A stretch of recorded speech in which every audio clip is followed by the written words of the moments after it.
अंबेजोगाई येथील new English school गुरुवारपेठ या शाळेचं स्नेहसंमेलन मोठ्या उत्साहात संपन्न झालं। यावेळी शाळेतील मुलांच्या कलागुणांना वाव देण्यासाठी विविध स्पर्धेचं आयोजन करण्यात आलं होतं। यावेळी प्रमुख पाहुण्यांच्या हस्ते दीप प्रज्वलन करून कार्यक्रमाची सुरुवात करण्यात आली। यावेळी प्रमुख पाहुणे म्हणून योग शिक्षिका मंदाकिनी गीते, पत्रकार आणि एनटीपी न्यूज मराठी चॅनलचे प्रतिनिधी ॲडव्होकेट जोगोजी साबणे, पालक प्रतिनिधी सुनीता पटाईत, शाळेचे मुख्याध्यापक महेश भस्मे आदींची उपस्थिती होती। शाळेतील मुलांच्या कलागुणांना वाव देण्यासाठी विविध स्पर्धांचे आयोजन करण्यात आले होते। स्पर्धेचे बक्षीस वितरण मान्यवरांच्या हस्ते संपन्न झाले। मान्यवरांनी मुलांना योग्य मार्गदर्शन करून शुभेच्छा दिल्या। यावेळी शाळेतील शिक्षक, विद्यार्थी मोठ्या संख्येने उपस्थित होते। तर इथले संस्कार, इथं जी पिढी घडवली जाते असं म्हटलं जातंय, विद्यार्थी जर शिकला, मोठा झाला, शिक्षकाने शिकवलं, देश घडवण्याचं काम हे शिक्षक करत असतात। म्हणून शिक्षकांना विद्यार्थ्यांनी कुणीही नाव ठेवायचं नाही। शिक्षक शिक्षकच आहे। शिक्षक जेवढे संस्कार करू शकतात तेवढे आईवडील संस्कार करू शकत नाहीत। शिक्षक ज्यावेळेस विद्यार्थ्यांना शिकवित असतात त्यावेळेस आपले लेकरं या नात्याने आपल्याला शिकवित असतात। मला एवढं सांगायचं आहे, मुलांनो, तुम्ही शिक्षण घेत असताना तुम्ही खेळलं पाहिजे खूप, की तुमचं जे शरीर प्रगती जर चांगली असेल तरच तुमचं स्वास्थ्य चांगलं राहील। कुठलीही प्रॉपर्टी आणि जगातील कुठली अशक्य असणारी गोष्ट मिळू शकतात, ती कुठल्या जोरावरती? तुमच्या फिटनेसच्या जोरावरती। त्यामुळे सर्वात जास्त इम्पॉर्टन्स लाईफमध्ये मी माझ्या देत असते फिटनेसला, आणि त्यानंतर सेकंडरी गोष्टी या बाकीच्या सर्व मिळत राहतात ॲटोमॅटिकली।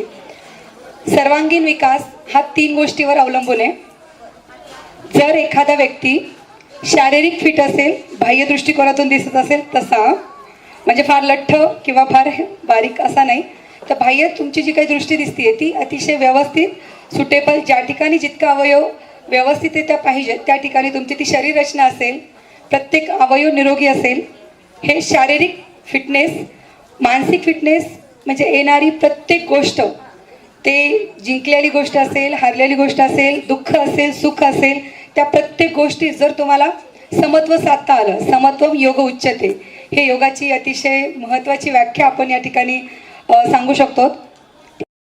पड पड रे पावसा, पड पड रे पावसा, गरीबाला भाजीपाला, गरीबाला भाजीपाला, श्रीमंत मणीची कुल झाला, श्रीमंत मणीची कुल झाला।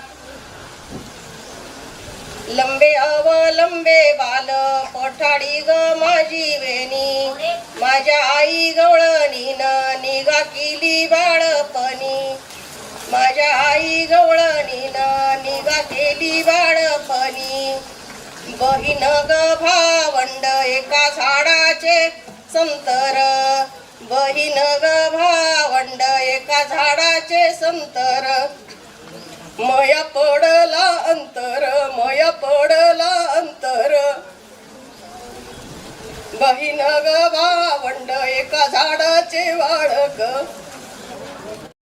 आज आपण बक्षीस समारंभासाठी या ठिकाणी सर्वजण उपस्थित झालेलो आहोत, आणि हे सगळे आता यशस्वी होण्यासाठी काय लागतं बरं?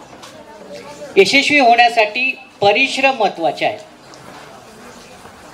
तुम्ही किती श्रद्धेने त्या गोष्टीकडे पाहता आणि ते कसं तुम्ही साध्य करता याच्यावरती तुमचं यशस्वीता अवलंबून आहे। मॅडमनं आता सांगितलं की आपल्या जीवनामध्ये हेल्थ अँड वेल्थ, हेल्थ चांगली असेल तर वेल्थ चांगली मिळू शकते, त्यासाठी हेल्थकडे लक्ष देणं हे तितकंच महत्त्वाचं आहे। म्हणून या सगळ्या विचारांमध्ये आणखी एक विचार सगळ्यात महत्त्वाचा मला असा वाटतो की आजच्या ज्या पालक प्रतिनिधी आहेत त्यांनी जो विषय मांडला, त्यांनी तुम्हाला 2 वेगवेगळ्या प्रकारची गीतं ऐकवली।